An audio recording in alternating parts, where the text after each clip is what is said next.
Donc il y a un risque financier quand on emprunte et qu'on se met en caution personnelle. Il y a éventuellement un risque d'être appelé pour une faute de gestion. Si on va faire faillite derrière, ça peut arriver que l'entrepreneur soit accusé d'avoir mal géré, d'avoir été inconséquent dans sa gestion. Mais ce n'est pas si fréquent. Il y a 20 000, entre 20 et 50 000 dépôts de bilan par an. Il n'y a pas plus d'une dizaine de cas où l'entrepreneur est condamné à quoi que ce soit, à des choses un peu sérieuses.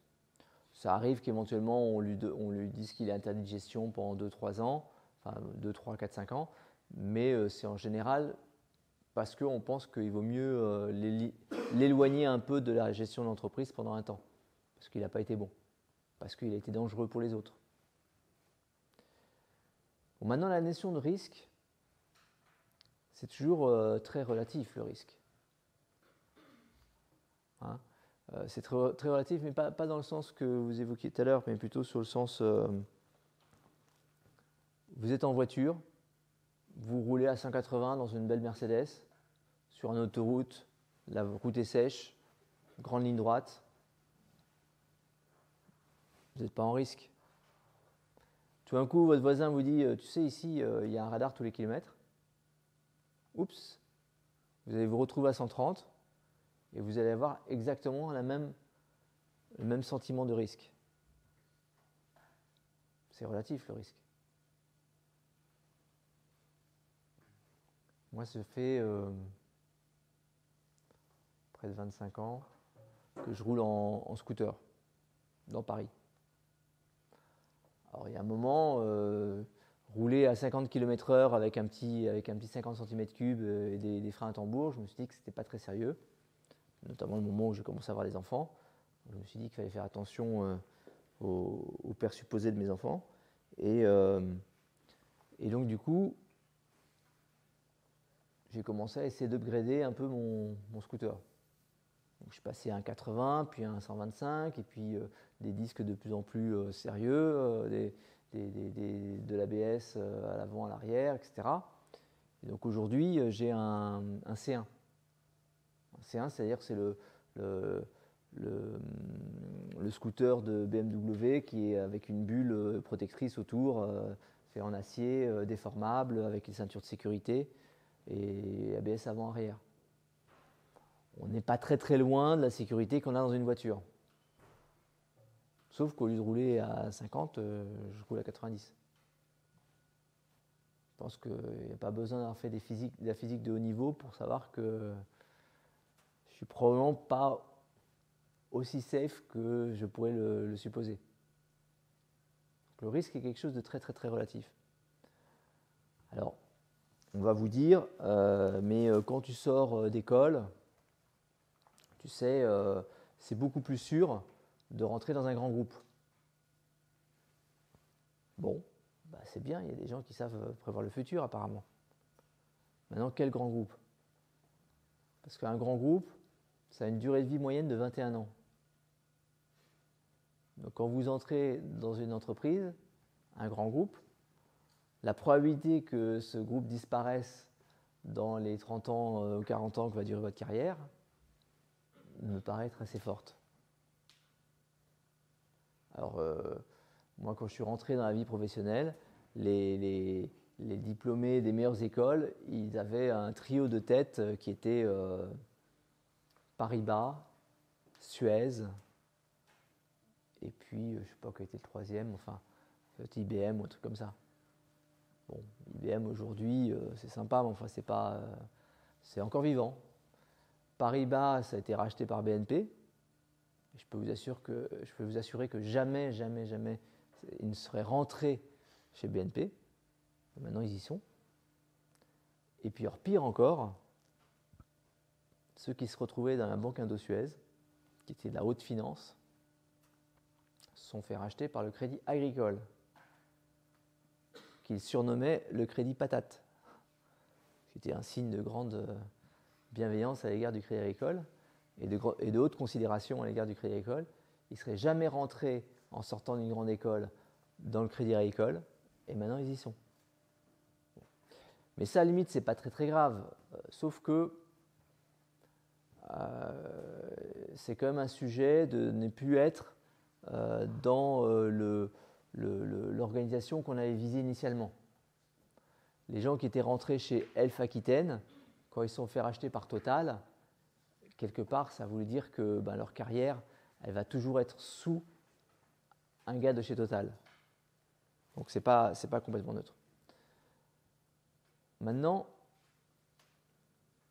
vous entrez dans une organisation, suite après votre école, et elle va vous proposer un parcours de carrière extraordinaire, elle va bien vous payer tout de suite, elle va vous former, donc ça vaut le coup d'aller chez eux.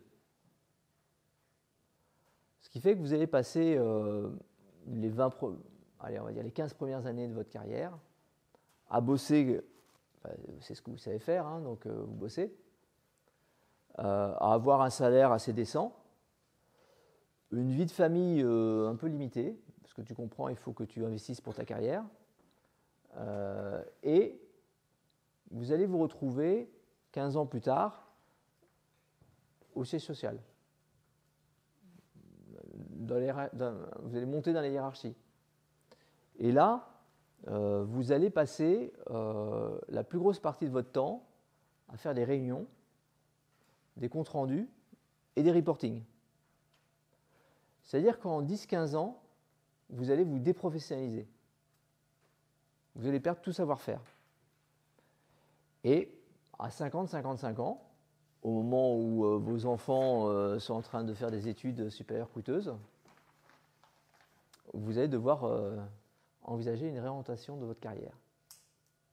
Parce que c'est des pyramides, donc plus on monte et moins il y a de place. C'est mécanique. Mais pourtant, quand vous êtes sorti d'école, vous vous êtes dit que c'était le truc le plus safe. Sauf que statistiquement parlant, ça ne peut pas être safe. Une boîte qui embauche 1000 à 2000 diplômés de grandes écoles chaque année et qui n'a que une centaine de personnes à la tête en haut, qui restent chacun une dizaine d'années en poste, faites les maths. Est-ce que c'est un vrai bon pari? Est-ce que le terme risque ou carrière agréable ou sympa, est-ce que ça s'applique? Alors, je vais vous donner un exemple qui, à mon sens, est encore plus terrible. C'est l'exemple de l'administration française. J'imagine que vous avez autour de vous des copains qui sont en train de se préparer à rentrer à l'ENA. Tout le monde en a un autour de soi. Alors, rentrer à l'ENA, ça veut dire faire un concours très difficile, encore plus difficile, puisqu'il y a encore plus de monde qui veulent y aller et encore moins de place. Une fois dedans, l'assurance que vous avez à peu près à aujourd'hui, c'est que vous allez avoir un poste de sous-directeur. Donc c'est un poste qu'on a en général à 45 ans. Donc vous allez faire votre carrière et vous allez progresser vers ce poste de sous-directeur. 45 ans, vous allez rester 2 à 4 ans. Et vous faites quoi après? Parce que les postes de directeur, il y en a un pour 5. Donc en fait, il y en a 4 sur 5 qui vont se retrouver dans un garage. En général, ça s'appelle les inspections générales de l'éducation nationale, inspection générale des finances, enfin pas des finances, c'est le contrôle général des finances. Enfin, c'est des trucs où on stocke finalement des hauts fonctionnaires qui n'ont plus grand-chose, on n'a pas vraiment une utilité. Alors certains continuent à avoir une vraie utilité, mais pour beaucoup, c'est un peu le cimetière des éléphants.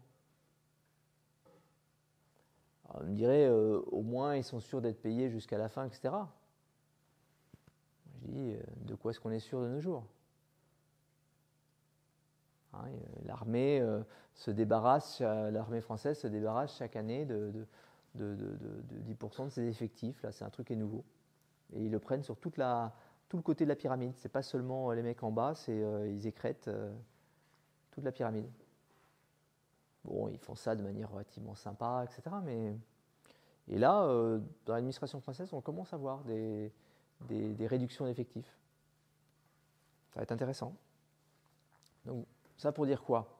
Pour dire que la notion de risque qu'on attache à l'entrepreneuriat, si on regarde la chose de manière un peu objective, qu'est-ce que risque un entrepreneur quand il se lance? Ce qui est sûr, c'est que les premières années, vous ne gagnez pas autant que ce que vous gagneriez chez Total ou un autre. Ça, c'est probable. En revanche, la probabilité de réussite à la fin est nettement plus élevée. Il y avait des statistiques, ça fait longtemps que je ne les ai pas regardées, mais c'est une statistique qui a probablement une quinzaine d'années, donc ce n'est pas tout neuf, hein, qui disait que l'espérance de gain... Oui. Je comprends pas trop votre notion de réussite. En fait. Ça dépend des objectifs qu'on se fixe. C'est ça qui est bizarre. Genre, ça dépend des objectifs qu'on se fixe. Disons que la réussite, elle est quand même assez subjective. Donc, Quand vous rentrez dans un grand groupe, la notion de réussite, c'est d'arriver à la tête du groupe ou dans les instances dirigeantes. pour certaines personnes, Il n'y a pas... on peut avoir le profil expert et plutôt spécialisé dans un domaine et ça leur plaira très bien de faire... Même sur les experts, il n'y a pas besoin de tant de monde que ça. Le profil expert, si vous regardez dans l'administration, les gens qui sont en CNRS, il n'y a pas tant de place que ça.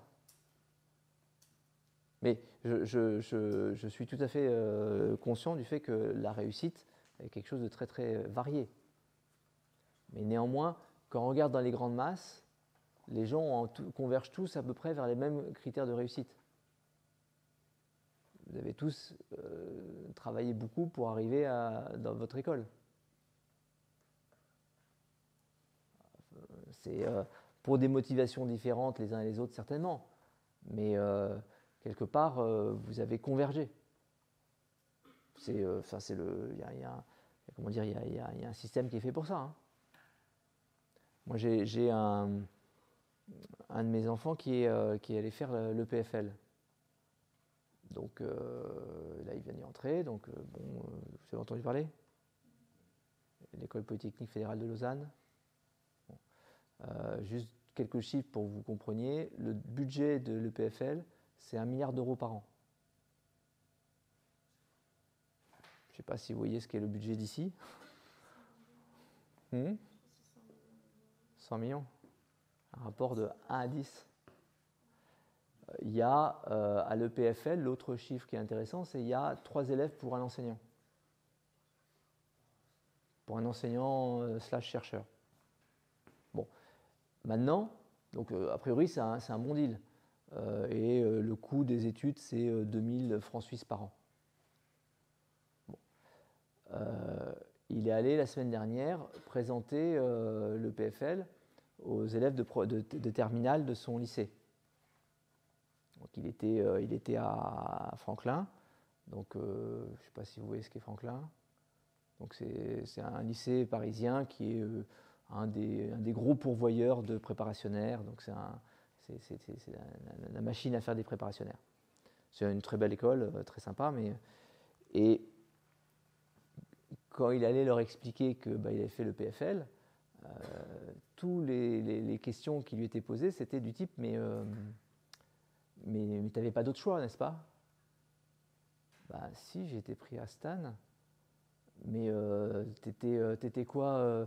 J'étais 7e de la classe, enfin 7e des terminales S en physique, j'étais, je sais plus, 10e en maths, enfin. Il y avait une sorte d'incompréhension de mais je comprends pas, tu avais une voie qui était toute tracée là et tu vas là. Il y a quand même des systèmes qui poussent vers des convergences. Donc certes, à tout moment, on peut se dire, ouais, mais quel est mon objectif à moi et quelle est ma vocation? Et vous avez intérêt à le faire et le plus tôt possible. Mais on est malgré tout dans des systèmes qui ont tendance à pousser tout le monde dans les mêmes directions.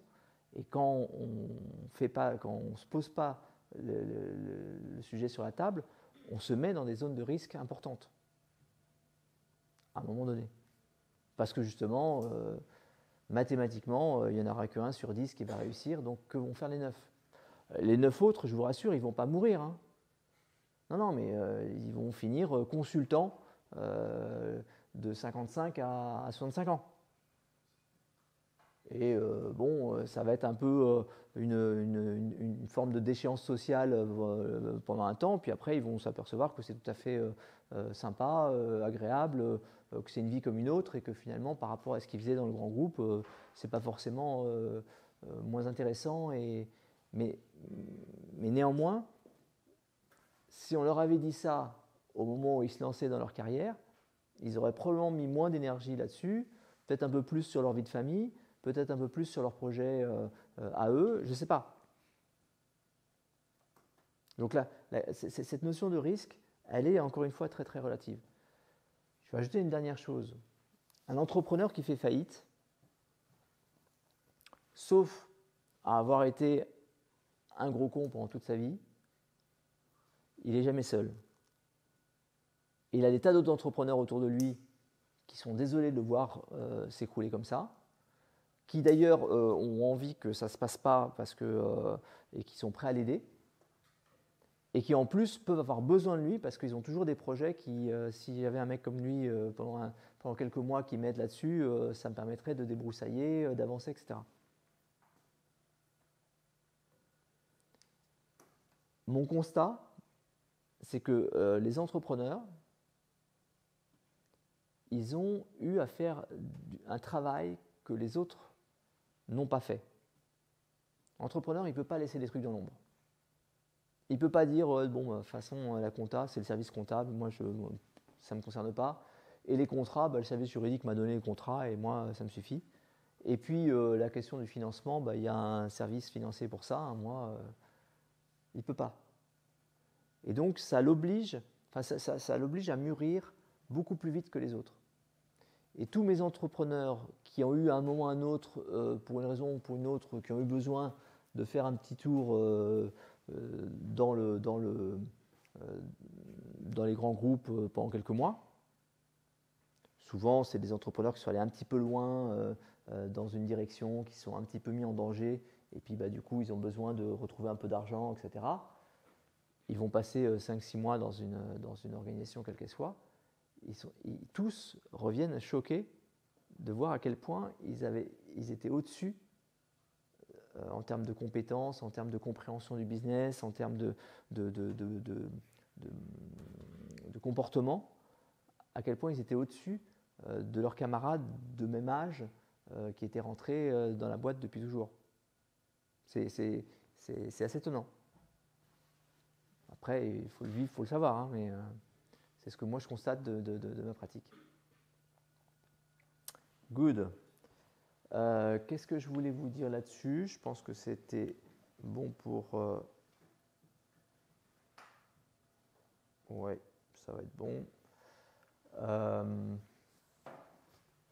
Oui. Vous n'avez pas fait une phrase sur l'espérance de gain d'un entrepreneur. Bon point. Il y en a un qui suit.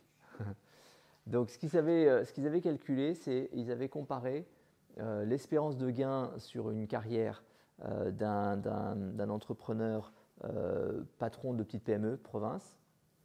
Ils avaient mis ça en parallèle avec ce qu'allait gagner un haut fonctionnaire et avec ce qu'allait gagner un cadre dirigeant de groupe multinational. Et en fait, ils s'apercevaient que les trois arrivaient à peu près au même niveau de réussite financière. C'est-à-dire que c'était de l'ordre de 4 millions ou 5 millions d'euros sur l'ensemble de la carrière. Sauf qu'on compare des masses qui ne sont pas du tout comparables.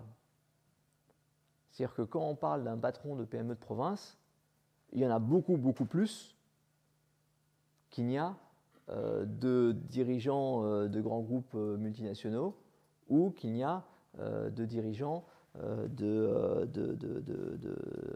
hauts fonctionnaires. Donc c'est assez saisissant de voir que finalement des des entrepreneurs qui doivent être... il y a 2 millions, il y a 2 millions d'entreprises là-dessus. Il y a une grosse partie qui sont plus des indépendants. Si on regarde les entreprises à plus de 5 salariés, on n'est plus qu'à 1 million d'entreprises. Enfin, plus de 2 salariés, je crois. On est à 1 million d'entreprises. Si on regarde ceux qui sont à plus de 10 salariés, ça commence à être des vrais PME, on doit être dans les 100 000 entreprises ou 200 000 entreprises. Donc d'un côté, on compare 200 000 personnes, et de l'autre, on compare les 1000 mieux payés de la fonction publique et la centaine de cadres dirigeants de grosses boîtes multinationales. OK ? Donc en fait, si vous voulez, rien que sur la question financière, un entrepreneur qui réussit, s'il a les mêmes chances et s'il est aussi performant qu'un haut fonctionnaire ou qu'un cadre dirigeant de grande boîte, il va gagner en général 1 ou 2 zéros de plus par rapport aux autres, à probabilité égale de réussite. Alors maintenant, ta question me fait rebondir sur un autre point, qui était que j'ai un petit peu tiqué quand tu as parlé d'entreprise.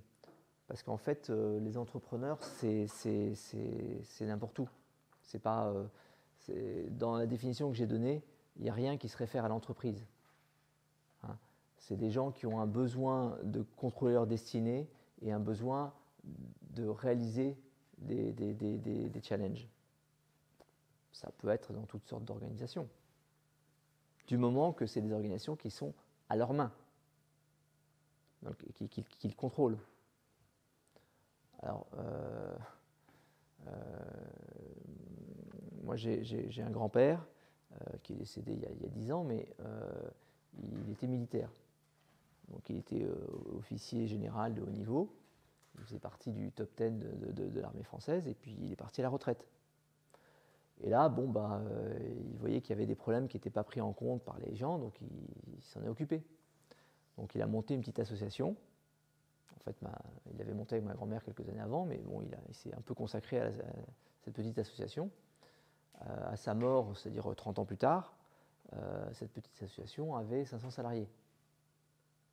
Aujourd'hui, il y en a 600. C'est une association qui accueille, qui s'occupe d'handicapés mentaux adultes, aussi bien pour les héberger que pour les soigner. Bon, c'est l'entrepreneuriat. Il y a, au moment où on a commencé à aller un peu vers les États-Unis, moi je suis à peu près un quart de mon temps aux États-Unis, et puis j'ai un de mes associés qui est encore un peu plus souvent. On y allait presque plus pour savoir si la vision des entrepreneurs qu'on avait par rapport à cette vision de l'entrepreneur américain, est-ce que c'est nous qui avions raison ? On nous disait, mais ça c'est l'entrepreneur à la française, l'entrepreneur américain, il n'est pas comme ça. Alors l'entrepreneur américain, il est comme ça, mais on avait tendance à dire qu'en fait, on croit qu'il y a plus d'entrepreneurs aux États-Unis qu'en France. Alors c'est probablement en partie vrai, parce que les États-Unis c'est un pays d'immigration, et émigrer c'est quelque chose qui n'est pas facile. C'est quelque chose qui en général est réservé soit à ceux qui n'ont pas le choix, hein, l'Australie a été remplie avec des bagnards, soit c'est des gens qui sont plus entreprenants que les autres et qui se disent je vais aller trouver quelque chose ailleurs qui est mieux. Donc ce n'est pas improbable qu'il y ait aux États-Unis une plus forte proportion d'entrepreneurs, mais pas de manière dingue, c'est-à-dire que c'est peut-être 4% au lieu d'être 3% ou d'être 2% dans certains pays. Ça fait déjà un changement considérable, hein. 2 fois, c'est beaucoup.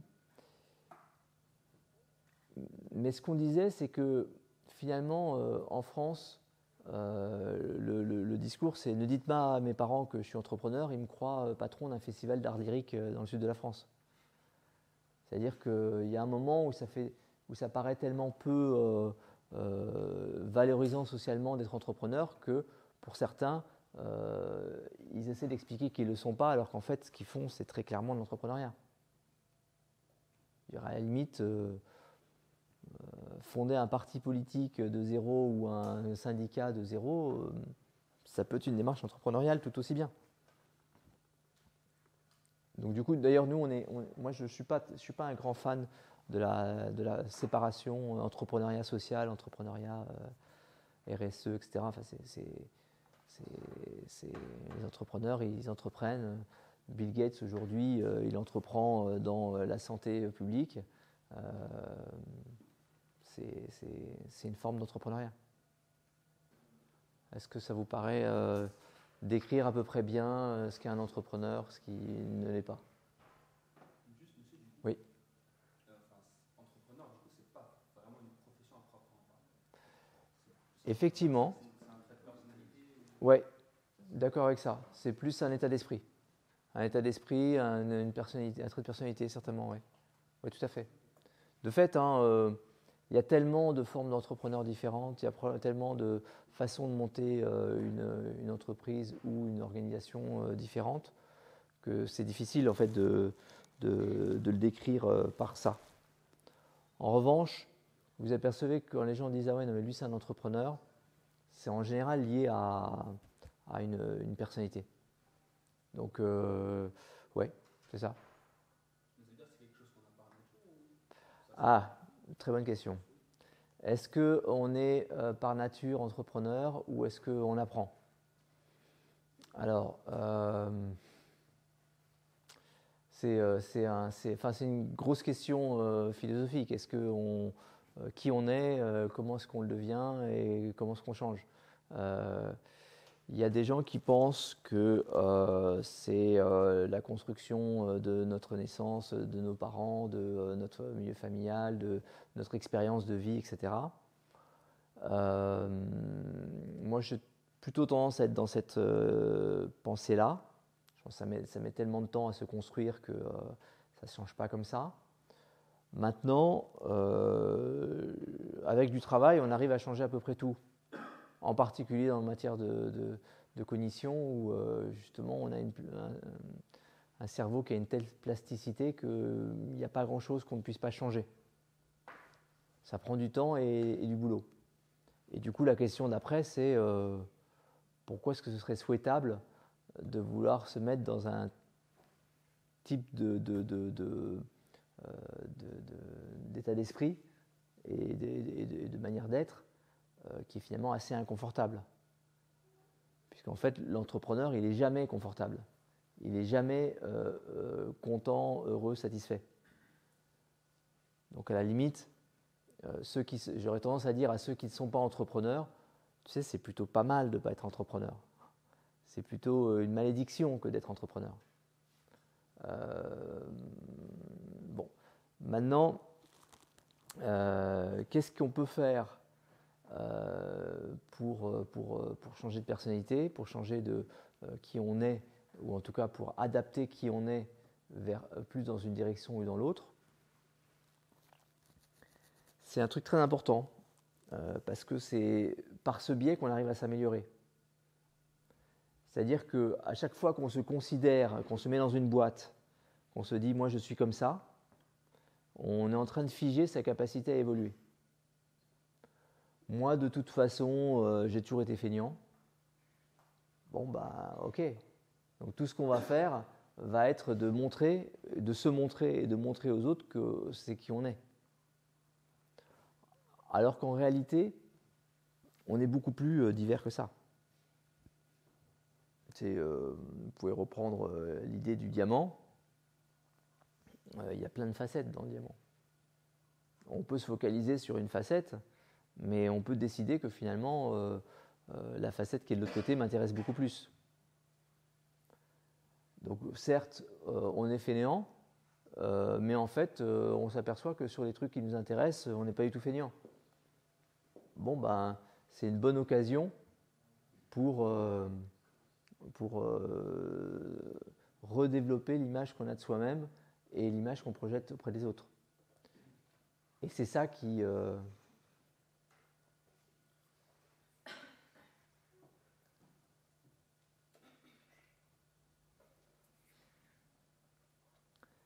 Donc c'est ce travail de accepter qu'on n'est pas exactement comme ça et qu'on a des tas d'occasions de montrer qu'on était plutôt ça. Et après, c'est un travail de renforcement de ces aspects qu'on veut mettre en avant. Je suis feignant. En fait, je m'aperçois qu'il y a des tas, je suis capable de citer des tas de moments où, si j'avais été feignant, ça se serait su. Je n'aurais pas agi de cette façon-là. Et donc, du coup, si j'en viens à me dire, du coup, la réalité, c'est que je ne suis pas feignant. Je me suis cru feignant, mais je ne le suis pas. Et systématiquement, dans toutes mes décisions, je vais enlever le côté et en fait, comme je suis feignant, je choisis ça, qui était du forme de renforcement. D'accord ?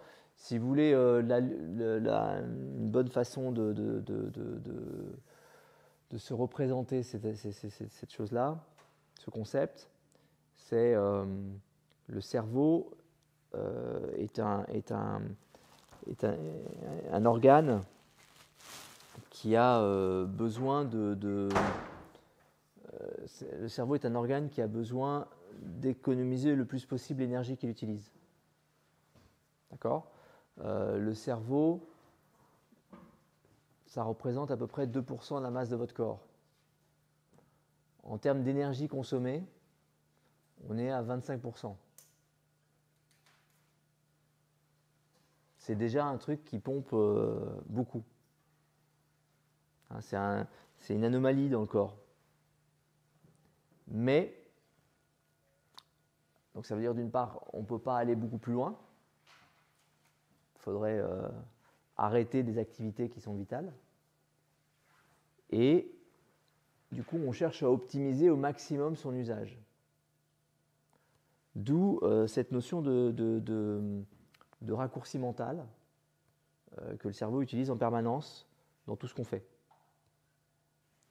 Donc, à chaque fois que vous vous trouvez face à un nouveau problème, vous devez faire de l'exploration. Donc, vous allez tester des tas de choses, essayer, faire des essais-erreurs, et ça, c'est très consommateur d'énergie. Donc, dès que vous avez trouvé un chemin, même s'il est imparfait, vous allez avoir tendance à vous appuyer dessus, parce que c'est moins consommateur d'énergie.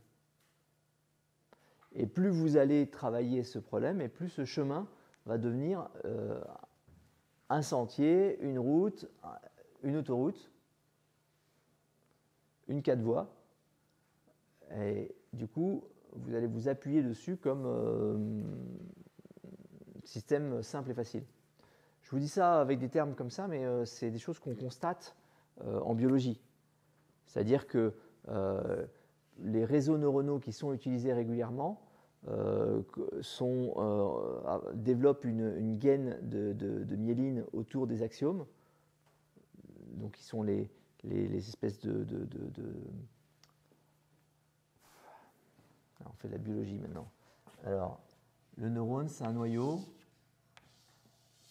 un axiome pour transmettre l'énergie, et puis des dendrites pour transmettre le message, et puis des dendrites pour l'envoyer à d'autres noyaux, qui ont chacun, comme ça, ici, des récepteurs.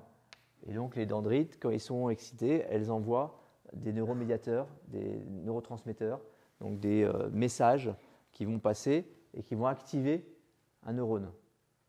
Alors, ce qu'il y a, c'est qu'un neurone, ça s'active de manière beaucoup plus complexe qu'un transistor. Un transistor, s'il y a un truc qui vient, c'est oui, sinon c'est non. Un neurone, il faut qu'il y ait des petits neuromédiateurs comme ça qui arrivent d'un côté, et puis qu'il n'y en ait pas qui arrivent de l'autre, ou qu'il y en ait du troisième, chacun ayant son récepteur. Et il y a 1 million de connexions sur chaque synapse.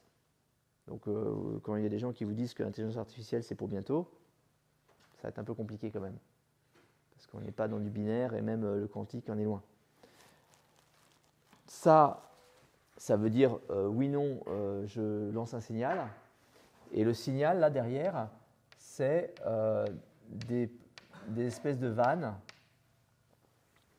qui s'ouvrent. Et en s'ouvrant, ça déclenche un changement de potentiel. Donc en fait, il y a Ça fait longtemps que je n'ai pas vu ça de mémoire. C'est du calcium c'est du sodium et du potassium. Donc il y a ou l'inverse. Pompe à sodium, oui c'est ça. Donc c'est du sodium à l'intérieur, du potassium extérieur. Pardon.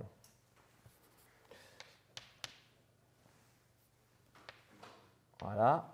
Et à chaque fois que vous lancez vous avez un signal à faire passer, vous allez ouvrir les canaux qui contiennent à l'extérieur le potassium et à l'intérieur le sodium. Et donc ils vont partir dehors. Enfin ils vont s'échanger et ça va créer un pic de potentiel. Et puis ça va déclencher du coup le suivant, etc. Et vous avez un signal électrique. Ok ? Plus vous utilisez, plus il y a le développement d'une gaine autour qui va rendre de plus en plus facile le rechargement, parce que c'est ça qui consomme l'énergie, c'est le rechargement, c'est-à-dire faire re-rentrer le potassium, remettre le potassium et le sodium à leur place. Donc c'est ce qu'on appelle une pompe à sodium. Donc c'est une protéine qui va choper un potassium et un sodium. Ça va probablement la faire se tourner. Et après, avec de l'énergie, elle relâche dans le bon endroit le potassium et le sodium. Donc à chaque fois que vous pensez, vous avez un usage de l'énergie. Donc c'est une forme qu'on appelle l'ATP, adénosine triphosphate. À chaque fois que vous pensez, à chaque fois que votre cerveau fonctionne, il va faire rentrer du potassium et faire sortir du sodium ou l'inverse, il faudra que je vérifie, et cramer de l'énergie pour remettre le truc en état, pour pouvoir réutiliser le neurone plus tard. Et plus il va l'utiliser, et plus il va créer une gaine de protection autour qui va simplifier ou qui va réduire le coût énergétique de son usage. Et en réduisant le coût énergétique, ça va augmenter la vitesse de propagation du signal. Ça va aller augmenter jusqu'à un facteur 100. D'accord ? Donc, quand vous jouez au tennis pour la première fois, vous jouez au ralenti. Vous êtes obligé de faire fonctionner vos neurones dans un sens de quand la balle arrive, et c'est à peu près à ce moment-là que je dois envoyer. Et puis, plus vous allez pratiquer, plus les circuits neuronaux que vous allez utiliser vont se renforcer, vont devenir rapides, moins c'est de l'énergie, et à la fin, les champions, ils ne pensent pas. Ils sont incapables de penser à ce qu'ils viennent de faire. La balle est arrivée, elle est déjà partie. D'accord ? Bon, donc, ces systèmes de circuits neuronaux, c'est utilisé aussi au quotidien pour vous définir, pour créer votre identité et pour aller dans un sens plutôt que dans l'autre.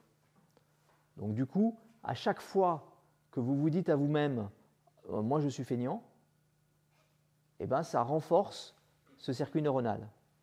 Est-ce que c'est une bonne idée ? Est-ce que vous n'avez pas intérêt à renforcer uniquement les choses qui vous intéressent en vous ? Probablement.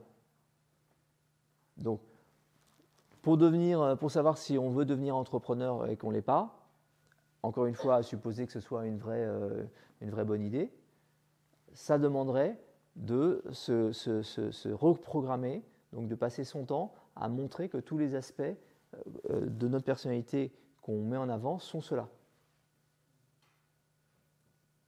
Donc, techniquement, c'est possible. Est-ce que c'est souhaitable ? Je ne sais pas. Et est-ce que c'est facile ? C'est simple, mais pas facile. OK ? Alors, ça nous amène justement à la suite, puisqu'en fait, ce qu'il y a de spécifique à l'entrepreneuriat, c'est une forme de pensée qu'on appelle effectuelle. Une pensée effectuelle,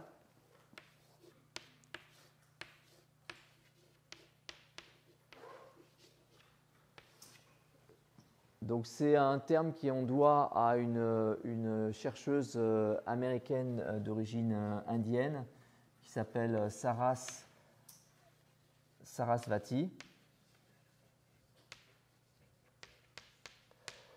Vati ou THI, je ne sais plus.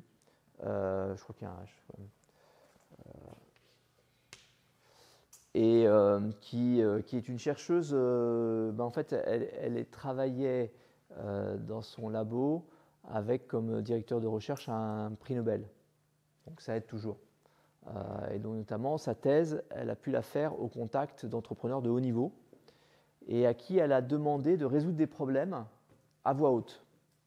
Et elle a noté les façons de penser et les façons de résoudre, les modes de résolution.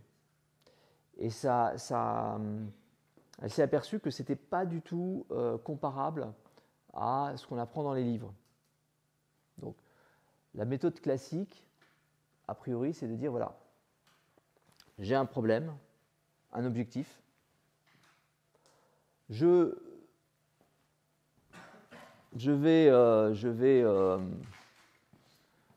pars de mon objectif et puis je vais en décliner des objectifs intermédiaires et puis je vais regarder du coup quels moyens, de quelles ressources j'ai besoin pour atteindre chacun de ces objectifs. Démarche très classique qui est une démarche causale. Et l'entrepreneur ne fait pas comme ça. Il a toujours son objectif et lui, il va regarder à aujourd'hui qu'est-ce qu'il a comme ressources.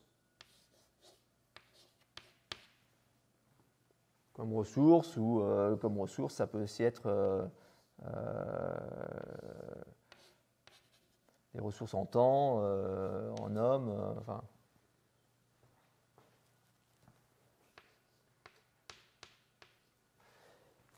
Une fois qu'il a regardé ça, ça lui permet d'envisager les différentes possibilités et il va choisir, il va arbitrer celle qui lui paraît aller dans la bonne direction et ça va lui permettre de regarder à nouveau qu'est-ce qu'il a maintenant comme ressources en argent, en bonhomme ou en temps. Et donc, du coup, de réévaluer, partant de là, les différentes possibilités qui s'offrent à lui et de décider d'en privilégier une ou une autre. C'est une démarche itérative. Mais ça n'a rien à voir avec l'autre.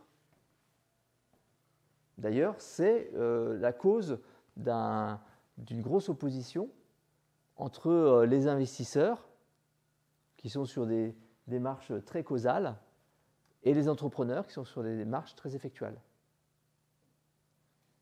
L'entrepreneur, il dit, attends, on va voir, mais pour l'instant, avec l'argent que j'ai là grâce à toi, voilà ce que je vais, voilà toutes les possibilités que j'ai, donc je pense que celle-là, c'est celle qui m'amène le plus sûrement vers le but. Et puis, l'investisseur, il est là, il fait « Oh, attends, doucement, là, il faut que tu me dises toutes les démarches que tu vas faire et comment on va y arriver. » L'entrepreneur, il dit « Je ne sais pas.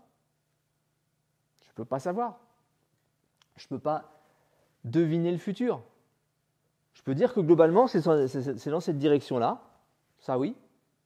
Je peux dire que globalement, j'ai l'impression que parmi tout ce que je peux faire, c'est ça qui m'en rapproche le plus. Mais le reste, je ne sais pas. Je vous donne un exemple classique. Hier, dimanche, midi, vous êtes aperçu que, flûte, encore un dimanche soir qu'on va passer devant TF1 à s'abrutir.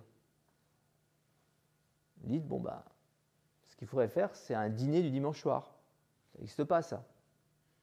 Donc, je vais inviter mes potes les plus intelligents, et puis on va se faire un dîner du dimanche soir, et puis ce sera un truc. Bon, si vous êtes un bon élève, qu'est-ce que vous faites? Vous dites, bon, il faut déjà demander à mes copains ce qu'ils en pensent. On va faire une étude de marché. Donc, vous allez appeler vos copains, vous allez dire, tiens, je pense un jour, un dimanche, faire un truc, qu'est-ce que tu en penses? Qui il faudrait autour de la table? Où est-ce qu'il faudrait que je mette la table? Qu'est-ce qu'on met à bouffer sur la table? Où doit être la table? Bon. Et puis là, ce qui se passe, c'est qu'en général, en 5-6 semaines, on est capable de faire le premier test. Et l'entrepreneur, il ne fait pas ça. L'entrepreneur, c'est dès ce soir, on va tester quelque chose. Je vais appeler les quelques copains qui seraient disponibles dès ce soir. Je vais leur expliquer l'enjeu global. Je vais leur demander s'ils n'ont pas d'autres potes à faire venir. Moi, je vais regarder dans mon frigo qu'est-ce que j'ai. Je leur demande qu'est-ce qu'ils ont dans leur frigo pour imaginer comment on pourrait faire un truc sympa. Évidemment, c'est comme ça que vous l'avez fait hier soir.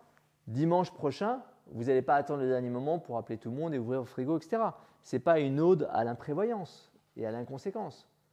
C'est de dire, on commence maintenant, on fait avec, on en tire des leçons maintenant. Donc par exemple, on s'aperçoit qu'en fait, il ne faut pas le faire à 20h, il faut plutôt le faire à 18h, parce que demain il y a école. Bon, c'est quand même mieux de le savoir maintenant, plutôt qu'après avoir lancé tout un truc et s'apercevoir que finalement, à l'usage, ça pose un problème. Ok? Vous voyez la différence entre les deux méthodes? Il y en a un, il fait son premier dîner dans 6 semaines, qu'il va lui coûter une blinde et avec un risque maximum. L'autre, il va commencer dès le soir même, et la semaine suivante, il a une deuxième itération, puis une troisième. Quand il arrive à la 6e semaine, lui, il a sa 6e itération, ça marche déjà tout seul. L'autre, il est en train d'imaginer que ça va peut-être exister. Ok? Ça demande néanmoins une vraie rigueur, puisque à chaque itération, on réévalue tout ce qu'on peut faire et on cherche à améliorer en permanence. Ok? Donc ça, c'est quelque chose qui est propre à l'entrepreneur, cette démarche effectuelle. Vous avez je crois qu'il y a un MOOC de l'école de management de Lyon qui fait ça. Et puis il y a un livre qui a été écrit par Philippe Zieberzein sur l'effectuation. Donc ça, c'est des trucs à lire si vous voulez développer ça. Good.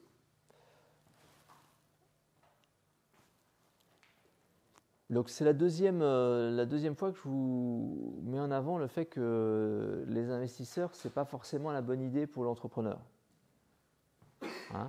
La première fois, c'était dans le cadre de ce qui était la définition même de l'entrepreneur. Là, c'est dans les façons de fonctionner qu'on voit une différence. Ces méthodes effectuales, elles sont aussi très différentes de ce qui se passe entre les grands groupes et les entreprises entrepreneuriales. C'est des vrais écarts et qui peuvent probablement expliquer pourquoi des boîtes plus petites qui ont moins d'économies d'échelle, qui ont moins de capacité à influer sur les autorités publiques, qui ont donc plein de désavantages, malgré tout, restent plus compétitives. Il y a des tas d'études constantes sur le sujet. Les entreprises de taille intermédiaire, entrepreneuriales, donc c'est 20% des entreprises de taille intermédiaire, ont des meilleures performances, aussi bien en termes de croissance qu'en termes d'emploi, qu'en termes d'innovation, que les grands groupes. Juste parce qu'elles sont dirigées par des entrepreneurs ou une famille issue d'entrepreneurs. Ça a l'air mieux. Et ça s'explique probablement dans ces deux éléments, mais celui-là est intéressant à voir. Ok.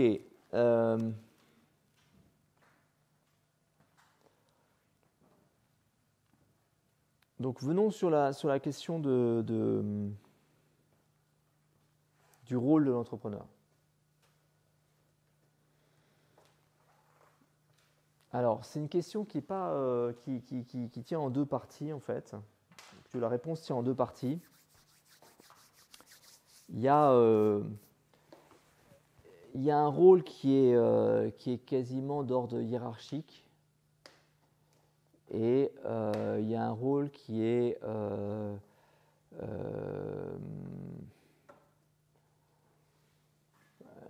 l'ordre qui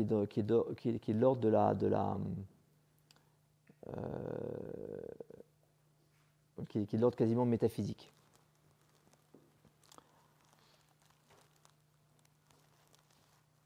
Si vous réfléchissez en termes de biologie évolutionniste, c'est-à-dire toute cette branche de la biologie qui dit les choses se font pas comme ça par hasard, parce que quand on a une façon de vivre qui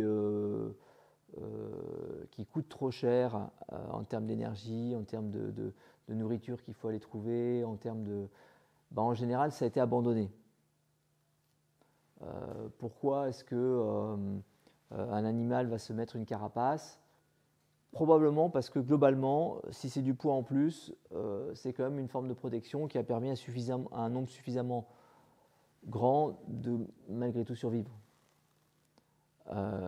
Et donc du coup, il y a des questions qui se posent à chaque fois, qui est de dire mais comment ça se fait qu'il y ait telle ou telle maladie ou telle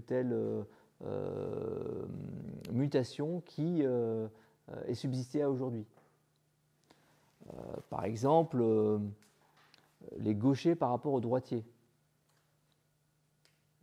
Pourquoi est-ce qu'il y a 15% de gauchers ? C'est soit trop, soit pas assez. C'est-à-dire que pourquoi est-ce qu'il y a des gauchers qui subsistent ? Déjà, pourquoi est-ce qu'il n'y a pas 50% de gauchers et droitiers ? Ce serait, si c'était équivalent, ça s'équilibrerait comme ça. Bon, il y en a 15% pour 85. Ça veut dire qu'il y a un désavantage à être gaucher jusqu'à un moment où ça vaut le coup de l'être. Mais l'équilibre n'est pas à 50-50. Alors, ce qu'on a tendance à dire, c'est que les gauchers ont apparemment un moins bon système immunitaire. Donc ils vivent moins longtemps, ils vivent 50 moins que les autres en moyenne, ce qui est beaucoup d'écart. Et en revanche, ils ont un QI plus élevé. Donc, je ne sais pas s'il y en a par ici. Sachez que vous avez 50 moins à vivre. Bon, ceci dit, pardon ? Des gens qui ont étudié la question, donc il y a pas mal il y a pas mal d'articles. Il y avait une bonne rétrospective qui en a été faite dans un magazine qui s'appelle Cerveau et Psycho, qui est une bonne. C'est le magazine pour la science dans sa version neurosciences et sciences du comportement. Donc voilà, il y a par exemple des groupes ethniques dans lesquels il y a plus de gauchers. C'est en général les groupes ethniques dans lesquels il y a plus de bastons. Oui, parce que quand on doit se battre face à un gaucher, lui il s'est entraîné avec des droitiers, mais nous on n'est pas habitué à un gaucher. Donc il y a donc dans les tribus mélanésiennes un peu violentes, il y a plus de gauchers qu'en Occident, par exemple. Moi je parle en connaissance de cause, je suis gaucher aussi, donc je suis concerné. Mais après, ce que je voulais relativiser sur la notion de la durée de vie, c'est que donc on est des vertébrés, et tous les vertébrés, pour connaître leur durée de vie maximum, on prend l'âge du vertébré quand son squelette est à maturité, et on multiplie par 6. Donc pour nous,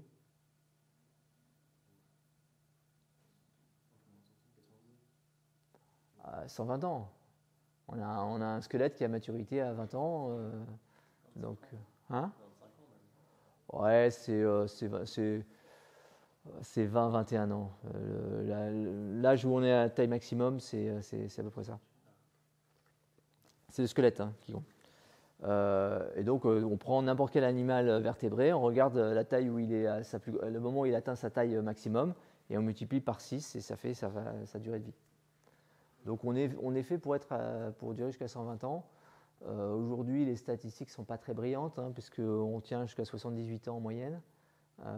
Et le nombre d'années en bonne santé, c'est 62 ans. Donc sur 78 ans, il y en a 62 en bonne santé et le reste, vous êtes dépendant de l'hôpital ou des médicaments. Bon, et ça ne s'améliore pas. Donc je pense qu'il y a plein d'autres choses qu'on peut faire pour améliorer sa durée de vie avant de travailler sur la question d'être gaucher ou droitier, auquel on ne peut pas grand-chose. Après, il y a des gens qui disaient sur les gauchers, il y avait une surmortalité probable dans le fait que la vie était conçue pour les droitiers et que donc du coup, ils se blessaient plus facilement que les autres parce que les choses n'étaient pas conçues pour eux. Je pense que c'est de moins en moins vrai. Mais bon, c'est... Bref, quand vous comprenez ces choses-là, quand vous mettez dans ce type de raisonnement, il y a une question après qui devient, mais pourquoi est-ce qu'il y a des entrepreneurs ? Parce que, toujours pareil, pourquoi est-ce qu'il n'y a pas 50-50 ? Donc, moi, quand je vous décris ça, je vous dis comme ça, ce qu'on croit, nous, c'est une croyance, on n'a pas de... C'est qu'ici, il y a 2-3% de la population, et puis là et là, ça doit faire 15 et 15, ou peut-être plutôt 20 et 10. Et donc, on décrit ici des gens qui sont des dirigeants, ici des gens qui sont des indépendants, et là des gens un peu bizarres, qui veulent toujours bouger dans tous les sens. Et donc quand on regarde ça à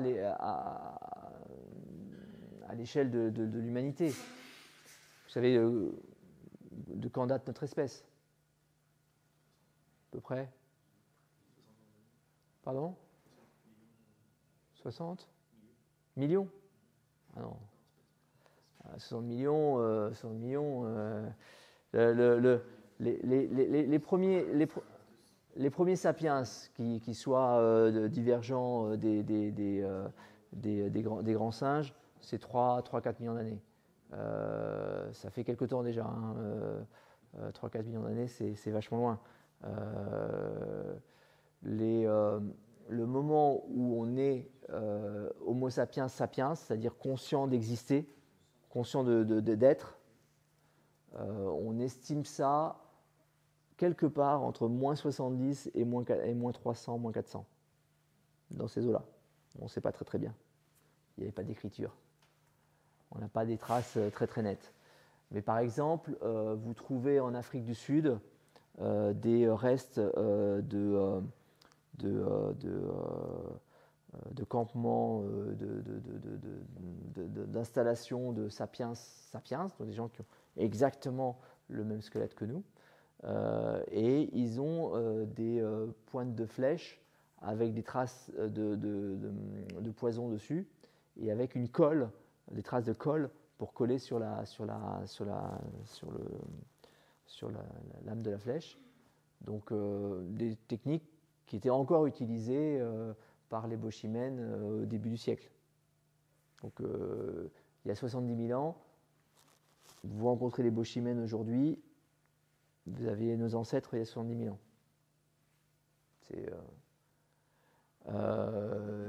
Quand vous regardez les couches les couchages qu'ils s'installaient, vous apercevez qu'ils mettaient dedans des plantes qu'on sait aujourd'hui insecticides. On n'a pas envie d'être dévoré par les bêtes. Donc c'est pour dire qu'il y a déjà 70 000 ans, on était dans un niveau de connaissance très élevé. Et on a vécu, donc en tant que sapiens,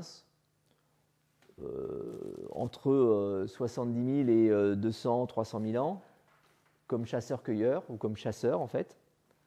Et puis on a vécu 2000 ans à 6000 ans comme agriculteurs. Et on vit depuis 50 à 300 ans comme citadin. D'accord ? Le temps qu'il faut pour le corps pour s'adapter à des nouvelles conditions, c'est de l'ordre de la dizaine de milliers d'années pour avoir un gène qui passe chez tout le monde. Le lait qu'on consomme comme tel depuis qu'on fait l'agriculture, aujourd'hui, il y a la moitié de la population qui n'est toujours pas capable de le digérer. Certains disent que c'est les 3/4.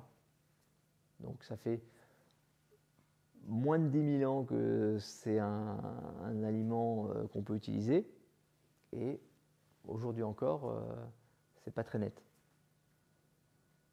D'accord ? Donc c'est pour vous donner le temps qu'il faut pour qu'il y ait une adaptation de notre génétique, de notre cerveau à notre vie. Donc c'est ça qui fait dire que très probablement la façon dont on était organisé pendant ces 70 000 à 200 000 ans comme chasseurs, donc des gens qui ressemblaient aux Indiens d'Amérique du Nord qu'on a rencontrés il y a 200 ans, est probablement le mode pour lequel notre cerveau est fait le plus probablement. Et donc dans ces modes d'organisation, par exemple, on était dans des groupes d'une 50aine de personnes qui se retrouvaient entre 4-5 groupes, c'est-à-dire 250 personnes qui se retrouvaient tous les ans ou tous les 2 ans pour échanger. Mais le clan, lui, était un clan d'une 50aine de personnes, regroupées en tribus de 250 probablement, ou ces eaux-là. Et aujourd'hui, quand vous regardez en moyenne sur Facebook le nombre d'amis qu'on a, c'est une centaine. C'est ce qu'on est a priori câblé pour avoir comme environnement. Alors amis Facebook, ça veut dire tout et n'importe quoi, mais en fait c'est pour dire que c'est pas des milliers. Et dans ce contexte, si on essaie d'imaginer le rôle des uns et des autres, imaginez que le chef, ce soit celui qui organise la chasse, que ce soit celui qui organise la justice, c'est-à-dire qu'on soit tous ensemble heureux d'être là et que les différends soient réglés en suivant des règles et pas selon la violence. Et puis, un truc qui est devenu important parce que l'homme est devenu conscient qu'il existait, hein, c'est la notion de la conscience de soi, c'est ce qui nous sépare de l'animal. C'est ce qui nous sépare de l'animal, mais c'est aussi notre malédiction. Je ne sais pas si vous avez lu ou si vous avez entendu cet épisode d'Adam et Ève. Ils sont au paradis, c'est génial, il y a des fruits, on fait ce qu'on veut, on mange comme on veut. Voilà. Et puis tout d'un coup, ils en viennent à manger le fruit de l'arbre de la connaissance du bien et du mal. Et là, ils deviennent conscients qu'ils existent. Donc Dieu revient, Adam se cache parce qu'il est tout nu. Bah, tu étais tout nu avant. Oui, mais j'ai conscience que je suis tout nu. Il ne l'avait pas avant.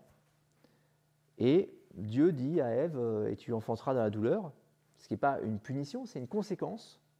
C'est-à-dire, puisque tu es consciente que tu existes, puisque tu es conscient de ton futur, tu vas avoir peur de ton futur, tu vas avoir des angoisses, tu vas avoir comment dire, tu as perdu ton innocence. Avant, tu étais comme les animaux, sans te préoccuper de demain. Bien sûr, quand il y a un fauve qui te court après, tu cours comme un dératé. Mais tu n'es pas après à te dire hey, les gars, vous vous rendez compte qu'on va finir par se faire bouffer par des lions quoi qu'il arrive. La vie reprend. Pour vous donner donc sur cette notion de tu enfanteras dans la douleur, en fait, les animaux ont autant de douleur que les humains au moment de l'accouchement. Il n'y a pas de raison. Mais ce qu'il y a, c'est que 2 minutes après, c'est oublié. Et nous, des années après, ça nous hante. Alors moi, j'ai une cousine qui n'a pas pu avoir sa péridurale. Et donc, du coup, ils l'ont shooté, c'est-à-dire ils ont mis un gaz qui fait perdre un peu, enfin, qui est comme être bourré, en fait. J'ai déjà vu des copains en soirée qui étaient bourrés et qui sont ouverts la gueule et ils sentent rien, quoi. Et le lendemain, ils ont oublié. Ils ne savent pas pourquoi ils ont un truc comme ça là, mais il y a une raison. C'est qu'ils n'avaient plus conscience. Et donc, elle a été shootée avec les gaz. Elle a bien sûr hurlé, mais elle ne s'en souvenait plus. Et celui qui était traumatisé, c'était son mari. Parce que lui, il avait bien entendu. Voilà. Donc, cette notion de conscience de soi, c'est absolument essentiel dans ce qu'on est en tant qu'être humain. C'est essentiel, ça explique pourquoi on se met à envisager le lendemain, à se projeter, à le préparer, à investir. Parce que si on n'est pas conscient, on n'investit pas. Et les enfants deviennent conscients entre 5 et 6 ans. Avant, ils ne le sont pas. Ça veut dire que tout d'un coup, vous les mettez dans une pièce avec un bonbon. C'est un chamallow dans l'expérience. Vous les mettez avec un bonbon et puis vous leur dites je dois partir 5 minutes. Quand je reviens, si tu n'as pas touché au bonbon, je t'en donne un autre. Tu en auras 2. Il n'y en a qu'1 sur 10 qui est capable de résister à ça. Et d'ailleurs, celui-là, il aura des bien meilleurs résultats scolaires 10 ans après. D'accord ? Comment dire ?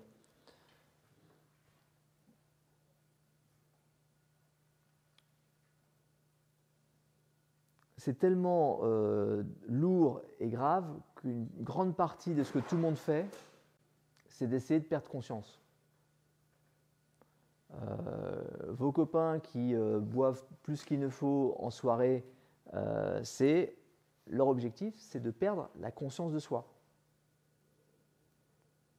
Se mettre devant une série télé et la regarder jusqu'à la fin, c'est perdre la conscience de soi. D'accord ? C'est tellement lourd qu'une grosse partie de ce qu'on fait, c'est d'essayer d'éviter d'avoir à réfléchir sur demain et d'avoir à se rappeler que demain, on ne sait pas. D'accord ? Donc, dans ce contexte, très probablement, et quand je dis très probablement, c'est parce que vous regardez toutes les structures de société jusqu'à aujourd'hui, il y a toujours ces trois types de leadership. Celui qui s'occupe de la chasse, celui qui s'occupe de la justice, qui peuvent être les mêmes, et s'occuper de ce qui n'est pas explicable. Le chaman, le prêtre. Le chaman, il est là pour expliquer ce qui n'est pas explicable. Il y a un arbre qui est tombé sur la petite fille de 2 ans qui était si mignonne et qui a rien fait demander à personne. Tout le clan est à se dire mais qu'est-ce qu'on a fait pour mériter ça ? Et le chaman, il va aller s'enfermer dans sa grotte, il va manger des champignons bizarres, il va boire des trucs un peu forts et puis fumer des trucs qui font rire bêtement, et il va en sortir 3 heures ou plutôt 3 jours plus tard, limite de l'épuisement après avoir fait du tam-tam pendant les 3 jours. Et puis il va faire c'est bon, les esprits m'ont parlé. En fait, ils ont décidé que la petite fille était notre nouveau totem et on va l'accueillir ce soir. Ah bah ça va mieux alors. Subitement, on a expliqué l'inexplicable. Je vous raconte ça comme ça, vous dites ouais, mais enfin ça c'est aujourd'hui, ça n'existe plus. Ok. Quand Steve Jobs arrive devant tous les gens qui sont des fans d'Apple et leur dit voilà, j'ai un truc maintenant, ça s'appelle le smartphone, c'est ça le futur. Qu'est-ce qu'il fait d'autre que se comporter comme un chaman ? Il est en train de dire regardez, je vois le futur, les esprits m'ont parlé, c'est un peu pareil, hein. Je vois ce que les autres ne voient pas. Je vous explique l'inexplicable. Donc, ça fait partie des formes de leadership. Donc, Dans ces formes de leadership, il y a bien sûr la forme purement reproductive, c'est-à-dire je suis le chef du clan, la chasse, c'est comme ça qu'on l'a fait, et voilà toutes les différentes variantes, parce que je me souviens de toute notre histoire longue, et quand il fait plus ou moins chaud, il faut la faire plus ou moins comme ça, etc. C'est très utile. La justice, voilà comment il faut la reproduire. Les règles ont toujours été celles-là, et c'est celles qui nous ont permis de vivre jusqu'à maintenant, etc. Et l'inexplicable, eh ben, c'est je perpétue le rituel. Voilà comment on fait pour faire venir la pluie ou au contraire l'arrêter. Si, ça a toujours marché. Voire même, voilà comment on soigne, il faut mettre telle plante médicinale, etc. Puis après, il faut beaucoup chanter et prier parce qu'il n'y a plus que ça qui marche. Non, mais, tout ça, c'est des choses qui se... Enfin, il ne faut pas sous-estimer le degré de sophistication de nos anciens. On peut imaginer assez facilement que nos parents sont un peu aussi intelligents que nous. Je ne sais pas, il y en a beaucoup qui pensent qu'ils sont nettement plus intelligents que leurs parents. Bon. Donc, eux-mêmes par rapport à leurs parents. Et combien d'itérations il faut faire pour dire que non, mais là, ça s'est dégradé. Hein, là, c'est là les moments... globalement, les habitants de France, il y a moins 40 000 ans. Alors, moins 40 000 ans, juste pour vous décrire, vous trouvez qu'il fait froid ici? Moins 40 000 ans, le sol à Paris, là, c'était du permafrost, comme au nord de la Sibérie. C'est-à-dire au plus chaud de l'été, c'était encore gelé. Pas d'arbres. Quelques arbustes, du lichen, mais... D'accord? Et là, il y avait des hommes qui vivaient, et des femmes, taille moyenne, 1,85 m. Taille moyenne des Américains, 1,75 m. 10 cm de différence. Pourtant, ils sont bien nourris, hein? Taille du cerveau, 20% de plus. Il ne faut pas sous-estimer le degré de sophistication de nos anciens. Une grosse partie des mythes qui nous animent aujourd'hui nous viennent d'eux. Une grosse partie.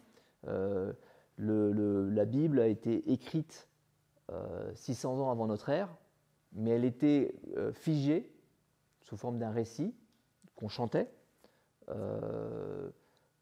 1200 ans avant notre ère. Et de même que l'Iliade et l'Odyssée, c'est à peu près la même époque, et ça n'a été figé en écrit que vers moins 600, moins 500. Donc, si on a été capable de maintenir un texte comme l'Iliade et l'Odyssée pendant 600 ans juste en se le chantant, il est probable qu'il y ait des tas d'autres histoires qu'on se racontait depuis bien plus longtemps que ça. On a démontré il n'y a pas très longtemps qu'une légende, un conte, qui est le conte du forgeron et du diable, daté de probablement moins 6000 ans. Donc, je viens de vous parler de la Bible et de l'Iliade et l'Odyssée qui datent de moins 1200 ans. Et là, je vous parle d'une fable qui date d'au moins 6000 ans. C'est-à-dire le moment où on a commencé à travailler le métal. Et on sait ça pourquoi? Parce qu'on retrouve les structures narratives de ce texte dans des populations qui se sont séparées il y a plus de 6000 ans. Et ça, on voit ça à partir de la génétique. Ce texte est un texte qui dit, en fait, si tu vas t'occuper d'être le forgeron, tu vas probablement être le mec le plus puissant du clan, puisque c'est toi qui feras les outils pour tout le monde et tu sais faire c'est une science un peu... Mais en revanche, tu risques d'être malade, tu risques d'avoir des enfants déformés, etc. Bah oui. Les métaux lourds, tout ça, c'est pas... Intéressant, c'est Faust en fait. Donc les textes de Faust, qui datent du 19e, ça c'est 19e Faust, il me semble. Bon. En tout cas, il y a des réincarnations, enfin il y a des réécritures au 19e de Faust. C'est en fait un conte qui se raconte de père en fils et de mère en fille, ou de parents à enfants, depuis 6000 ans. Donc, quand on regarde aujourd'hui la structure, mais quand je dis aujourd'hui, c'est maintenant, ou c'est au Moyen-Âge, ou c'est intéressant de regarder par exemple le Moyen-Âge. Le Moyen-Âge, c'est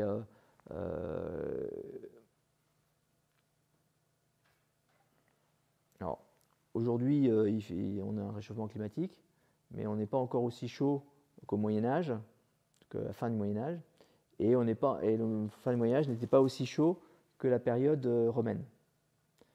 Et la période romaine est suivie par un refroidissement et un effondrement de l'Empire romain, et donc, du coup, on se retrouve dans des temps de barbarie, dans les temps où il n'y a plus d'institutions, il n'y a plus de police, d'armée.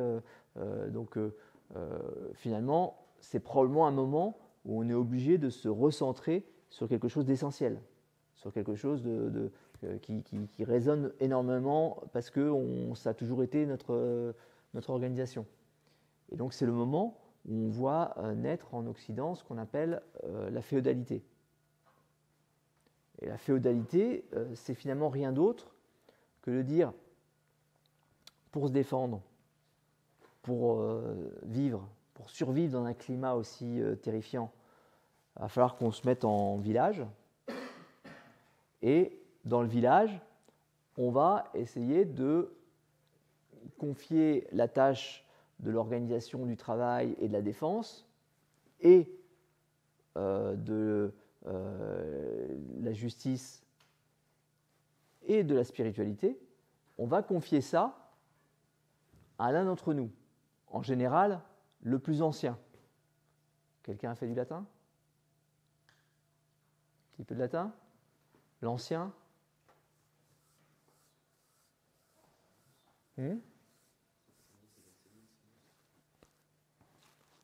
Ça donnait le seigneur. Le seigneur. Donc le seigneur du village, c'était au départ l'ancien qui était finalement chargé d'administrer. Dans certains villages, il y a eu une forme de spécialisation. Je vais préparer mon fils à cette charge parce que c'est une charge difficile, que ça demande des skills, et mon fils va être celui qui prendra la suite. Dans d'autres lieux, c'était des formes d'élection. Par exemple, tous les formes qui étaient plus ou moins liées à des abbayes, ou il y a même des formes civiles. C'était pas homogène, le Moyen-Âge. D'abord, c'est 10 siècles, et ensuite... Donc, ce qui est intéressant, c'est de voir qu'à cette époque-là, les fonctions qu'on a données aux seigneurs, c'est la fonction d'organiser la défense et le travail des champs, donc c'est tout ce qui est lié à la nourriture, enfin la nourriture, au confort matériel, de s'occuper de la justice, c'est-à-dire que le seigneur, c'est lui qui rendait la justice entre les gens du village, pour éviter qu'on se tape dessus, pour éviter qu'il est mort la nuit. Et soit c'était délégué à un prêtre, soit c'était le seigneur lui-même, tous les aspects spirituels au sens large, ça faisait partie des éléments de leadership dans le village médiéval. D'accord ? Dans ce contexte, qu'est-ce que fait l'entrepreneur là-dedans ? Alors, il n'est pas vraiment celui qui est dans la reproduction, il n'est pas celui qui dit « Non, mais c'est bon, moi je suis de père en fils en charge du truc ». C'est plutôt celui qui dit « Tiens, je pense qu'il serait temps qu'on aille voir dans la vallée d'à côté s'il n'y a pas un environnement plus propice. » Et qui arrive à prendre une partie du clan vers cette nouvelle aventure. Pourquoi je dis ça ? Parce que Donc le moment qu'on estime être le début du développement de l'humanité, c'est moins 70 000. À cette époque-là, on était un petit groupe de 2-3 000, allez, 50-100 000 maximum personnes qui vivaient dans un coin qui est plutôt le sud-ouest de l'Afrique. Et 10 000 ans plus tard, on est quasiment partout. Il faut attendre moins 40 000 pour se retrouver en Australie, mais par l'Australie, en 10 000 ans, on était partout. Il n'y avait pas un coin où il n'y ait pas des humains. Il n'y a pas beaucoup d'espèces qui sont comme ça en fait. Hein. Il n'y a que les espèces que l'homme importe avec lui. D'accord ? Et cette extension, elle ne s'est pas faite, c'est pas comment dire, c'est pas la conquête de l'Ouest quoi. C'est pas tout d'un coup les gens se rassemblent avec leur chariot et font allez go West et puis allez planter votre clôture et ça, tout ce que vous clôturez c'est à vous. C'est plutôt des bons successifs. C'est on a trouvé une bonne façon de se développer parce que maintenant on est capable de s'organiser pour chasser, on est capable de donc on vit super bien. Du coup on se développe en termes de nombre d'enfants, etc. Bon bah tiens, on est un petit peu trop nombreux à vivre les uns sur les autres. Pling, il y en a un qui dit tiens on va aller voir à côté. C'est probablement ça hein, la question de l'entrepreneur. Pour dire que c'est probablement un truc qui est aussi vieux que l'humanité. Et avec toujours ces trois rôles à tenir. L'entrepreneur, s'il ne ramène pas du chiffre d'affaires, bah, ça va mal se passer. On va perdre confiance en lui. On va dire non mais finalement, lui, c'est pas un vrai entrepreneur. Si dans l'entreprise, il y a de l'injustice, ça va mal se passer. C'est une grande cause de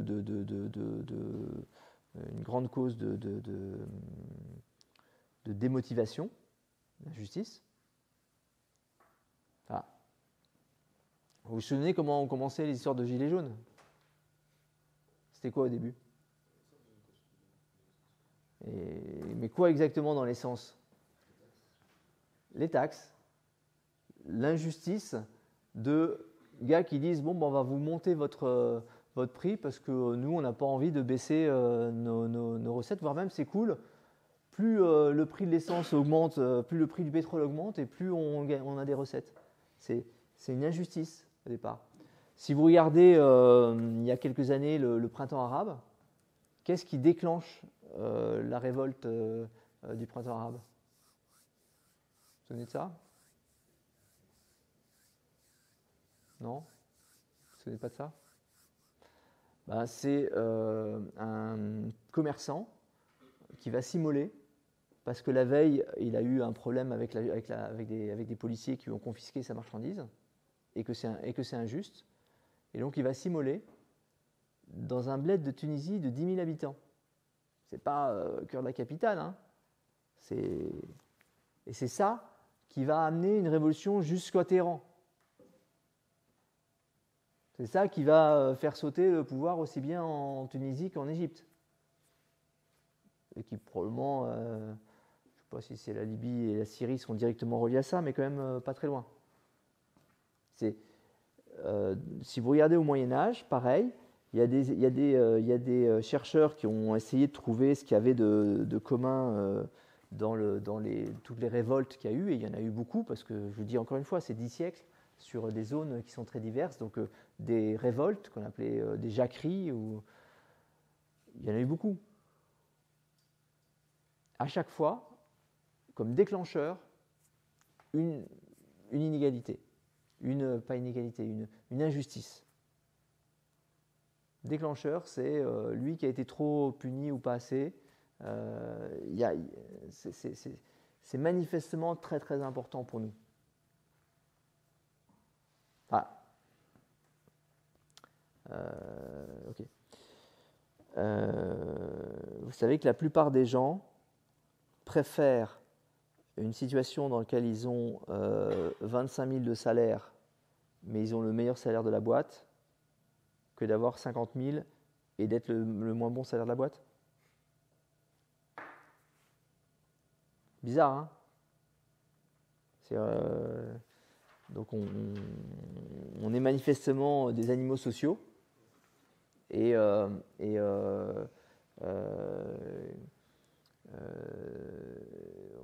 notre façon d'évaluer la qualité du réseau social dans lequel on est se repose beaucoup sur des notions de justice. Donc, rôle de l'entrepreneur, ramener du chiffre d'affaires et de la ressource, pas de doute. S'assurer qu'il y ait un sentiment d'équité et expliquer l'inexplicable. Bah ouais, là, ce contrat là qu'on devait avoir, on était sûr de l'avoir et puis on l'a pas eu. Mais finalement, c'est une bonne nouvelle parce que ça nous oblige à nous remettre en cause, parce que là, on était parti dans la facilité, et donc les gars, je pense que c'est bon, on peut repartir. Ah bah ouais, putain, heureusement qu'il a vu ça, parce que moi, j'étais parti pour dire que putain, c'était la mort. Ok ?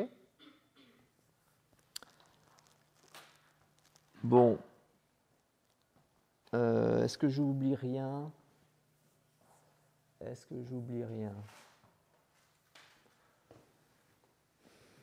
vous avez des questions à ce stade ? Ça vous paraît un modèle, une vision comme une autre ?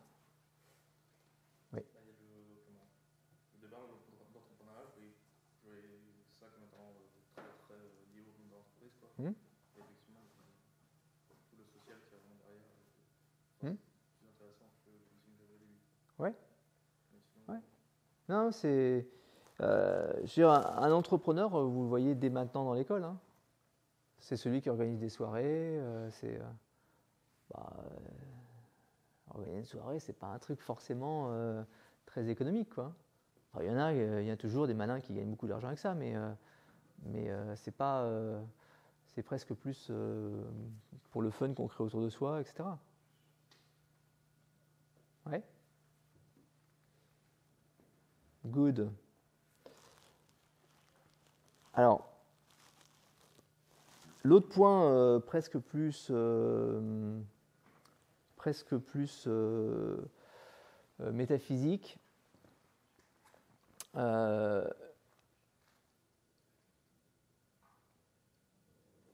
c'est que finalement, quand vous regardez la question de la conscience de soi, vous apercevez qu'une grosse partie du travail qu'on fait, c'est d'essayer de mettre de l'ordre dans le chaos. C'est-à-dire que le monde dans lequel on vit, on ne sait pas où ça va.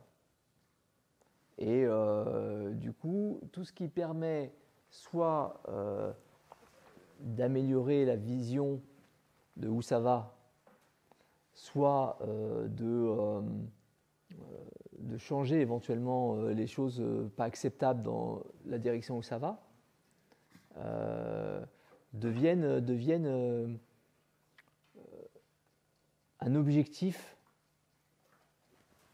pour tout un chacun, sauf ceux qui abandonnent la conscience. Donc en gros, il y a deux choix.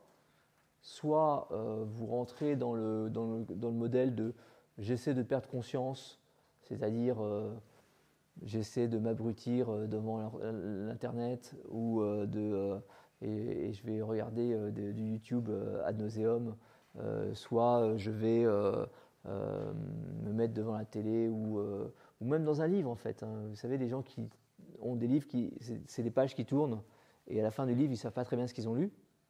On vous a toujours dit, mais c'est bien de lire des livres, vous savez, il lit des livres, c'est bien.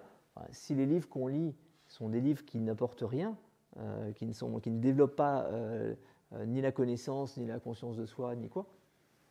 Quelle différence avec une série télé? Quelle différence avec un jeu vidéo?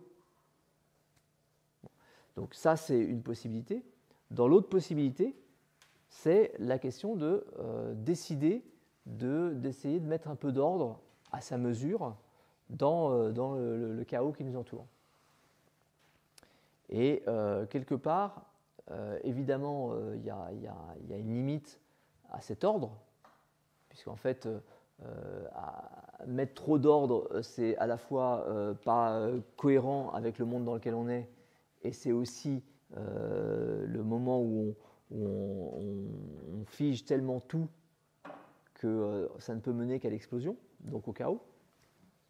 Donc c'est le principe des régimes totalitaires qui finissent par sauter. Mais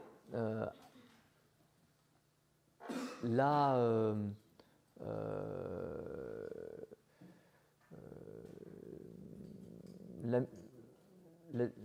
arriver à remettre une forme d'harmonie fait partie probablement des missions de l'entrepreneur. Ce qui n'est pas forcément le cas du dirigeant. Puisqu'en fait, le dirigeant, lui, il a presque plus comme mission de réussir à perpétuer le système actuel. Dans l'entrepreneur, il y a un peu plus ce côté je veux plutôt remettre les choses dans une forme d'équilibre, y compris en m'affranchissant des règles précédentes. Voilà. C'est des gros sujets. Il ne faut pas oublier que parmi les signes assez anciens de notre pensée métaphysique, vous avez les taoïstes avec le yin et le yang, donc qui est en fait du sombre qui mange du blanc, qui mange de la lumière, qui lui-même mange du sombre. Et c'est le cycle du jour et de la nuit, c'est le cycle des saisons, etc. En Mésopotamie, à peu près au même moment, ou même un peu avant, il y avait le signe d'un dragon qui se mangeait la queue et qui, au fur et à mesure qui mangeait sa queue, il grandissait, etc. Donc ça a toujours été cette réflexion entre le cycle du désordre ou de la créativité et le cycle de l'ordre ou de la rigidité. C'est voilà, pour être complet sur ce qu'est le rôle de l'entrepreneur. Good. Je pense qu'on a fait le tour sur cette partie-là. Où est-ce qu'on en est en termes de temps? Ah, plus qu'un quart d'heure, d'accord. C'est ça? C'est à 17h? Ou 17h15? 17h? Je sais pas, je demande. Donc pour la semaine prochaine, alors on a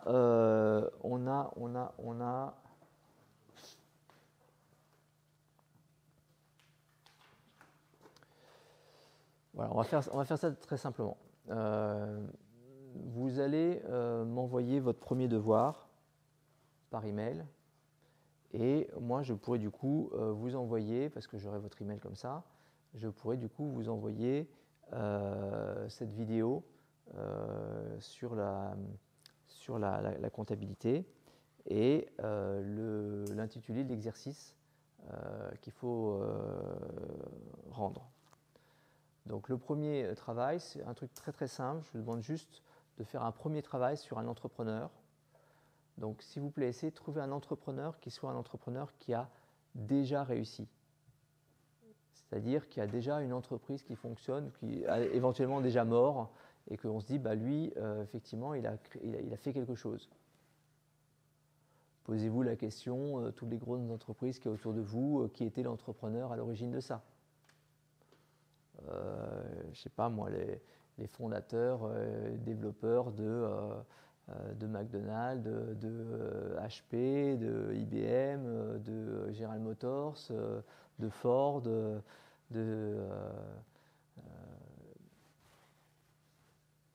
c'est vous qui voyez. Mais essayez de trouver comme ça à chaque fois un homme ou une femme à l'origine de ça et de voir qu'est-ce que vous pouvez apprendre sur sa vie, ce qu'il a dû faire, ce qui a été finalement son éclair de génie, qu'est-ce qui a fait la différence, pourquoi est-ce que ça a permis d'en faire une boîte, pourquoi est-ce que la boîte est toujours là.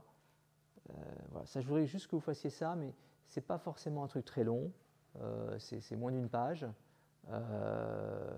Mais en revanche, je voudrais que vous soyez capable d'en parler la semaine prochaine. D'accord ? Donc la semaine prochaine, vous devez pouvoir nous expliquer pourquoi ça vous paraît quelqu'un... qu'est-ce que vous avez trouvé de génial dans ce qu'il a fait. Et donc moi, je vous enverrai donc, un lien vers une vidéo qui est une vidéo qui montre, enfin qui est assez bien faite, qui montre comment on comptabilise les choses et comment le fait de comptabiliser d'une façon par rapport à une autre, ça change tout. Et après, il y a un petit exercice qui est assez simple, qui est pas très long, parce que c'est un petit tableau de 4 lignes, mais vous allez voir que tout le monde n'arrive pas à trouver. Tout le monde n'arrive pas à trouver le bon résultat. Donc c'est un exercice dans lequel on vous demande de choisir comment on pousse les ventes entre un produit A et un produit B en connaissant les coûts de chacun et les profits de chacun. Et donc vous voulez réussir à augmenter le maximum votre profit en utilisant les capacités de production de A et de B, et sachant que vous pouvez en vendre autant que vous pouvez. Voilà, donc c'est un truc assez simple, mais c'est une bonne façon de commencer à toucher du doigt cet aspect comptabilité. Donc comme je vous disais, on va parler de ça, juste, il ne s'agit pas de faire un cours de compta, il s'agit de réaliser à quel point ça fait partie du quotidien de l'entrepreneur. On va parler aussi de la question du droit, parce que c'est tous les jours. Par exemple, un entrepreneur, quand il envoie un email à quelqu'un pour dire bon bah ouais, je suis d'accord pour t'acheter tant de trucs à tel prix et tu me les livres dans tant de semaines, et que l'autre répond bon bah super, on est d'accord, ça s'appelle un contrat. On est d'accord entre nous sur la chose et sur le prix. Ça suffit. Ça peut être amené devant un tribunal pour dire bah regardez, il ne m'a pas payé alors qu'il a dit qu'il me paierait. Et alors que j'ai livré. En temps et en heure. Ok ? Dire dans un email à quelqu'un bon bah je te vire. Ouais. C'est un licenciement abusif. Un licenciement en France, il faut d'abord envoyer un recommandé pour convoquer à un entretien préalable. Donc c'est préalable, ça veut dire qu'on ne doit pas avoir décidé à l'avance qu'on va déjà te virer. Hein. Non, on n'a pas encore décidé, on veut juste en parler. Et puis à la fin du rendez-vous, on fait bon, bah, comme prévu, hein, je te vire. Mais non, mais c'est terrible. Mais voilà, les gens qui ne font pas ça, ça leur coûte cher, quoi. Ça leur coûte cher. Et puis après, ils trouvent que le monde est injuste. Bah, non, le monde il est comme ça, tu vis avec. Tu peux essayer de faire changer les lois, évidemment, mais en attendant, tu vis avec. Voilà. La question de la psychologie, ça c'est un vrai sujet. Sachez qu'il y a une étude qui a été faite en Afrique de l'Ouest. Ils ont pris, je crois que c'était 3 fois 500 entrepreneurs, 3 groupes, petits entrepreneurs, 2 à 5 salariés. Et dans un cas, c'était le groupe témoin, ils n'ont rien fait. Dans un autre cas, c'était un groupe où ils ont fait une formation reconnue en management. Et le troisième cas, ils ont fait une formation à la psychologie. Et il n'y a que le troisième cas où on a vu une augmentation du chiffre d'affaires et des profits substantielle. En fait, bon, vous êtes plutôt des ingénieurs, donc vous croyez beaucoup à la rationalité, aux maths, etc. Mais en fait, on parle surtout d'humain, quoi. Et pour autant, c'est scientifique. C'est-à-dire, pour autant, si on veut savoir ce que les gens font en général dans tel cas, ça s'étudie en montant des expérimentations et en essayant de voir qu'est-ce qui marche et qu'est-ce qui ne marche pas et qu'est-ce qu'on peut en tirer comme conclusion. Alors, il y a des idiots qui appellent ça les sciences molles par rapport aux sciences dures. Je vous rappelle que l'année dernière, on a changé notre définition du maître. Hein, il semblait qu'on était dans la science dure et qu'on aurait eu un consensus sur un sujet aussi, un consensus scientifique, sur un sujet aussi basique que la définition du maître. Donc les sciences dures, elles n'ont pas l'air d'être aussi dures que ça. Elles sont sujettes à des tas de présupposés qui peuvent être, pour certains, remis en cause. Non ? Et donc finalement, je vous engage à bien regarder ces histoires de psychologie et d'études du comportement. Évidemment, ça ne donne pas des certitudes sur ce qui va se passer et sur ce que les gens vont faire. Mais ça augmente les chances, ça augmente les probabilités. Et comme de toute façon, tout ce qu'on fait, on vit dans un univers chaotique, au sens de la théorie du chaos, hein, c'est-à-dire des modifications des inputs de l'ordre de l'epsilon vont faire un changement de l'ordre du delta sur les outputs. À partir du moment où on est dans un monde comme ça, on est d'accord pour dire que de toute façon, tout ce qu'on peut faire, c'est changer les probabilités que ça apparaisse et essayer, et c'est tout le rôle de l'entrepreneur, essayer d'augmenter la probabilité que notre travail, notre intelligence, notre intuition